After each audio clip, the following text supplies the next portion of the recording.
తనకు పిల్లలు పుట్టరని తెలుసుకున్న ఇతను చావాలని నిర్ణయించుకున్నాడు. ఒక బిల్డింగ్ పై నుంచి నీళ్లలో దూకాడు. అప్పుడు ఆ నీళ్లలో మధ్యలో బంగారంతో నిండి ఉన్న వాల్టుల్ని కనిపెట్టాడు. ఒక్కొక్క రోజు దాంట్లో ఉన్న కొద్ది బంగారాన్ని బయటికి తీసుకొచ్చాడు. 5 సంవత్సరాల తర్వాత ఆ వ్యక్తి ఒక మిగపెద్ద బిజినెస్ సామ్రాజ్యాన్ని ఆ బంగారాన్ని పెట్టుబడిగా పెట్టి స్టార్ట్ చేశాడు. ఇది ఎవరికీ తెలియదు. తన భార్య తనతో ఎంత ప్రేమగా ఉందో కనిపెడటానికి ఒక డెలివరీ ఏజెంట్ లాగా నటిస్తున్నాడు. ఒకరోజు ఆ వ్యక్తి హోటల్లో పార్సల్ డెలివరీ చేసేటప్పుడు అక్కడ తన భార్య ఇంకొక వ్యక్తితో ఉండటం చూశాడు. ఎవరిది? నువ్వు ఈ హోటల్లో ఏం చేస్తున్నావు? నీకు వీడు తెలుసా? ఇతను నా హస్బెండ్ లార్స్. లార్సా? నేను ఇయన్, క్లౌడ్ కార్పో యొక్క డిప్యూటీ జనరల్ మేనేజర్, ఆర్క్టన్ బ్రాంచ్. క్లౌడ్ కార్పా? ఆర్క్టాన్ బ్రాంచా? డిప్యూటీ జనరల్ మేనేజరా? అవును, ఒకే లీగ్ లో లేను. నీకు ఇది తెలియకుండా ఉండుంటుంది, కానీ బాక్స్టర్ ఫ్యామిలీకి చెందిన ఒక లెజెండరీ ఫిగర్, చీనాకు చెందిన ఒక ముఖ్యమైన కుటుంబం క్లౌడ్ కార్పోని ఒక ముఖ్యమైనదిగా మార్చేశారు. ఇదే ఈ ప్రపంచంలోనే అత్యధిక ఫైనాన్షియల్ జైంట్. తరువాత నేను ఆర్టెన్ బేస్ చేసుకుని సీనియర్ మేనేజర్ గా పర్సనల్ గా అపాయింట్ చేయబడ్డాను. మైరావు నేను పాత స్నేహితులం. మేము కొన్ని బిజినెస్ మ్యాటర్స్ గురించి మాట్లాడుకుంటున్నాము, అంతే. పర్సనల్లీ అపాయింట్ చేశారా? అది కూడా సీనియర్ మేనేజరా? ఇదే నేను మొదటిసారి వినుతున్నా. దాంతో పాటు ఒక బిజినెస్ విషయాన్ని ఎందుకని హోటల్ నుంచి డిస్కస్ చేయాలి? లార్స్, మైరా, నువ్వు తెలియకుండా కూడా చిన్న మనస్తత్వం కలిగిన వాడివి. ఇది నార్మల్ అని నీకెలా తెలుసు? అందువల్ల ఇది బిజినెస్ మాట్లాడే స్థలంగా నీకు తెలియలేదు. నేను మైరా ఏ బిజినెస్ డిస్కస్ చేశామని నీకెలా తెలుసు? కానీ నాకు అమాయకుడుగా సకుంచిత మనస్తత్వం ఉన్నవాడిలా కనిపిస్తున్నావు. బిజినెస్ గురించి నాకెలా తెలీదని నువ్వు అనుకున్నావు? ఇక చాలు లార్స్, నువ్వు ఆలోచించేదంతా పక్కన పెట్టు. ఈయను నేను పార్ట్నర్షిప్ గురించి మాట్లాడుకుంటున్నాం. పార్ట్నర్షిప్ గురించా? మంచిది. కానీ నీ హస్బెండ్ గా నువ్వు నాకు ఇది ముందే చెప్పాలి కదా మైరా. దాంతో ఇప్పుడేం ప్రయోజనం? మేము ఇంటి గురించి ఏది మాట్లాడలేదు. మేము బిజినెస్ స్ట్రాటజీ గురించి అలాగే మాట్లాడుకుంటున్నాం. దాంతో నీకేం సహాయం చేయడానికి తెలుసు? మైరా, అదంతా చెప్పకు. వీడు ఇంతవరకు రావడానికి కారణం ఈ డాక్యుమెంట్ ని డెలివరీ చేయడానికి. నేను ఆపు. సారీ ఇయన్, మన కొలాబరేషన్ గురించి నెక్స్ట్ మీటప్ లో మాట్లాడుకుందాం.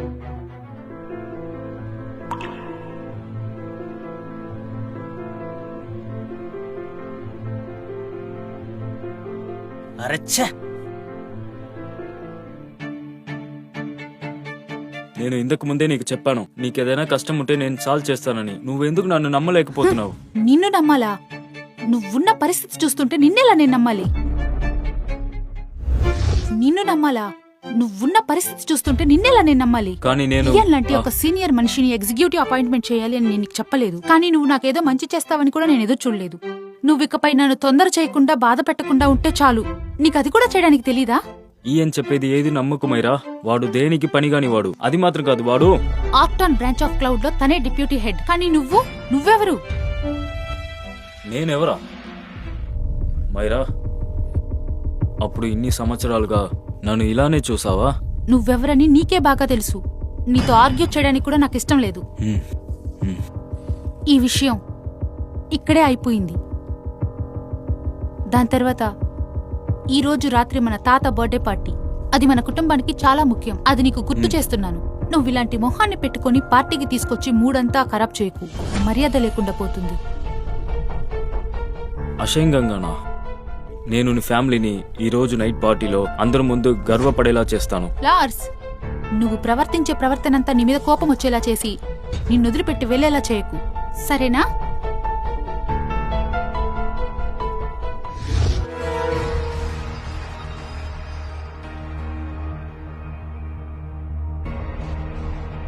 జోయల్, నాకు ఒక జ్యూస్ రెడీ చేసి ఇవ్వు.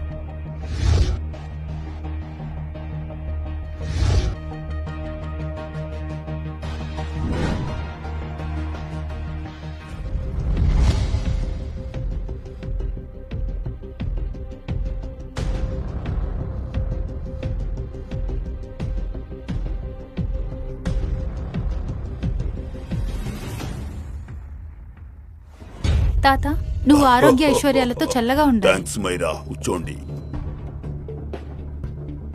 కొంచెం ఆగు లాస్. తాతగారు నిన్ను కూర్చోమని చెప్పారా? కొంచెం ఆగు లాస్. తాతగారు నిన్ను కూర్చోమని చెప్పారా? ఏం చెప్తున్నావు? నా సిస్టర్ తన గిఫ్ట్ ని ఇచ్చేసింది, నువ్వే ఇచ్చావు. అది యాలెన్, అలా అంతా చేయకు. మైరా, ఇలాంటి సమయంలో నువ్వు తనని కాపాడుకో.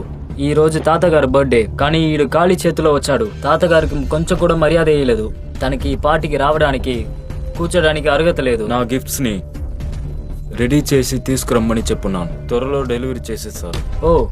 ఓ నీకు అది చేయడానికి మనుషులు ఉన్నారా? నా దగ్గర చెప్పు. అది ఎవరు? లాజిస్టిక్ కంపెనీలో పని చేస్తుందో నీ కొలికా? నేను ఏర్పాటు చేసిన అతన్ని కమెంట్ చేయడానికి నీకు రైట్స్ లేదు. అనవసరంగా మాట్లాడదు.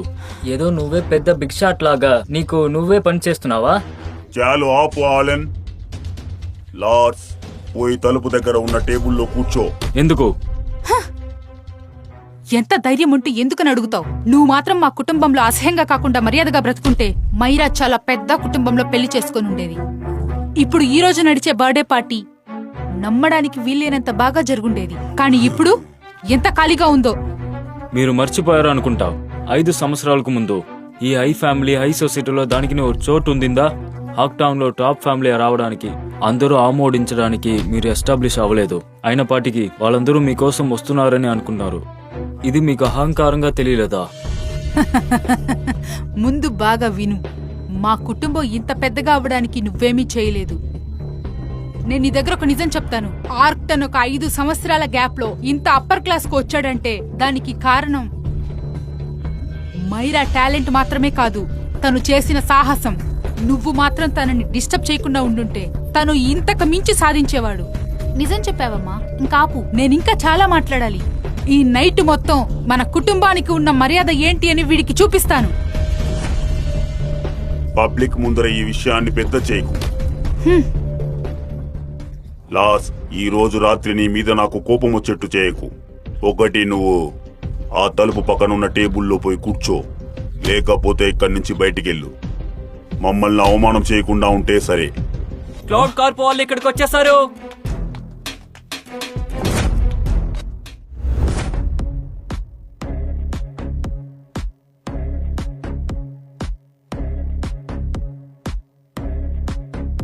మిస్టర్ వెగా సీనియర్ కు పుట్టినరోజు శుభాకాంక్షలు తెలియజేయడానికి మిస్టర్ ఇయన్, క్లౌడ్ కార్పోడా ముఖ్యమైన వాళ్ళని పిలిపించాను. Happy birthday mister వెగా senior. చాలా మంచిది, అందరూ కూర్చోండి. మిస్టర్ స్మిత్, వచ్చినందుకు థ్యాంక్స్. మీరు ఇక్కడికి వచ్చినప్పటి నుంచి ఈ స్థలమే ప్రకాశంగా ఉంది. మిస్టర్ వెగా సీనియర్, మిమ్మల్ని ఆహ్వానిస్తున్నాను. మైరావు నేను పాత స్నేహితులం. ఈ రోజు మీ పుట్టినరోజు, అది జరిపించడానికి నేను ఇక్కడికి వచ్చాను. దానితో పాటు మీకు గిఫ్ట్ కూడా తీసుకొచ్చాను. మిస్టర్ వెగా సీనియర్, క్రోయిత్ లో ఉన్న బాక్సర్ ఫ్యామిలీ మీకు తెలుసా? వాళ్ళు చీనాలో చాలా శక్తివంతమైన ఫ్యామిలీ. నేను వాళ్ళ గురించి చాలా విన్నాను. అదే కాకుండా క్లౌడ్ కార్ప్ యొక్క అతిపెద్ద CEO జోయల్ మిల్స్ వాళ్లకు గొప్ప మర్యాదనిస్తారు. ఆ హై స్టేటస్ ఉన్న బాక్సర్ ఫ్యామిలీ వాళ్ళు జీనాతో మాత్రమే ఉన్నారు. ప్రపంచం మొత్తంగా ఇన్ఫ్లుయెన్స్, అధికారం ఉన్న ఆయన లార్డ్ క్లౌడ్ అని చెప్తారు. ఆయనే బాక్సర్ ఫ్యామిలీ యొక్క 3వ కొడుకు. ఆయన్నే క్లౌడ్ కార్ప్ ను ఇంతవరకు తీసుకొచ్చారు. అలాంటి అద్భుతమైన వారు ఈ భూప్రపంచంలో ఉన్నారా? అవును తాత, లార్డ్ క్లౌడ్ నిజంగానే చాలా పెద్ద లెజెండ్. మిస్టర్ వెగా సీనియర్, ఆయన నాకు తెలియడం వల్ల చాలా గర్వపడుతున్నాను. ఆయన నన్ను ఒక పెద్ద పొజిషన్ లో అపాయింట్ చేశారు. క్లౌడ్ కార్ప్ ఇప్పుడు ఆర్క్టౌన్ కి రాబోతుంది. అందువల్ల వెగా ఫ్యామిలీకి ఇది ఇవ్వడానికి ఆయన దగ్గర 10 బిలియన్ ప్రాజెక్ట్ రిక్వెస్ట్ చేశాను. ఇప్పుడు ఇది మైరా కోసం ఇస్తున్నాను. మిస్టర్ స్మిత్, ఆ పెద్దాయన మీ మీద చాలా గౌరవంగా ఉన్నారు. మీకు పెద్ద భవిష్యత్తు ఉంది. మీరు మాకు $10 బిలియన్ ప్రాజెక్ట్ ఇచ్చారు. చాలా సంతోషంగా ఉంది, గర్వంగానూ ఉంది. ఖచ్చితంగా ఇది మిగతా వాడిలా కాదు. మనల్ని నమ్మి ఉండి తాతగారి బర్త్డేకి గిఫ్ట్ ఏది తీసుకురాకుండా వచ్చున్నాడు. కొన్ని కూడా సిగ్గలేదు. ఎందుకోసం నవ్వుతున్నావు? మీ అజనాని చూసి నేను నవ్వుకుంటున్నాను. ఇతను చేసే ప్రతి పని నాకు నవ్వు వస్తుంది. అలా అంటే దానికి అర్థం ఏంటి? నేనే నిన్ను అపాయింట్ చేశానని గర్వంగా చెప్తున్నావు. అది కాకుండా నేనే నీకు ఆ ప్రాజెక్ట్ ఇచ్చానని చెప్తున్నావు. కానీ నేను నిన్ను ఇంతకు ముందు చూసిందే లేదు. ఒకవేళ నేను నిన్ను ఖచ్చితంగా అర్థం చేసుకున్నానంటే నువ్వు నిన్ను ఒక బిజినెస్ లెజెండ్ అంటున్నావు. అంటే బాక్సర్స్ ఫ్యామిలీలో నువ్వు 3వ కొడుకువి. కథ బాగుంది, చాలా బాగుంది. మిస్టర్ వెగా సీనియర్, ఈ రోజు నేను చేసిందంతా అనవసరంగా చేశాను అనుకుంటా. ఇది ఎలా ఉందంటే మదిపు దగ్గ లార్డ్ క్లౌడ్, ఇంత బాక్సర్స్ ఫ్యామిలీ యొక్క 3వ కొడుకు ఇప్పుడు ఇక్కడ ఉన్నారు. అందువల్ల వేగా ఫ్యామిలీకి ఇకపై ఈ ప్రాజెక్ట్ అవసరం లేదనుకుంటా. దొంగ విధవా, ఎంత ధైర్యం ఉంటే నువ్వు పాస్టర్ ఫ్యామిలీ యొక్క 3వ కొడుకునని చెప్తావు? అంతేకాకుండా లార్డ్ క్లౌడ్ అని చెప్తున్నావు. త్వరగా వీడిని బయటికి పంపించండి. ట్రోయ్కి చెందిన బాక్సర్ ఫ్యామిలీ ఇక్కడికి వచ్చేసింది.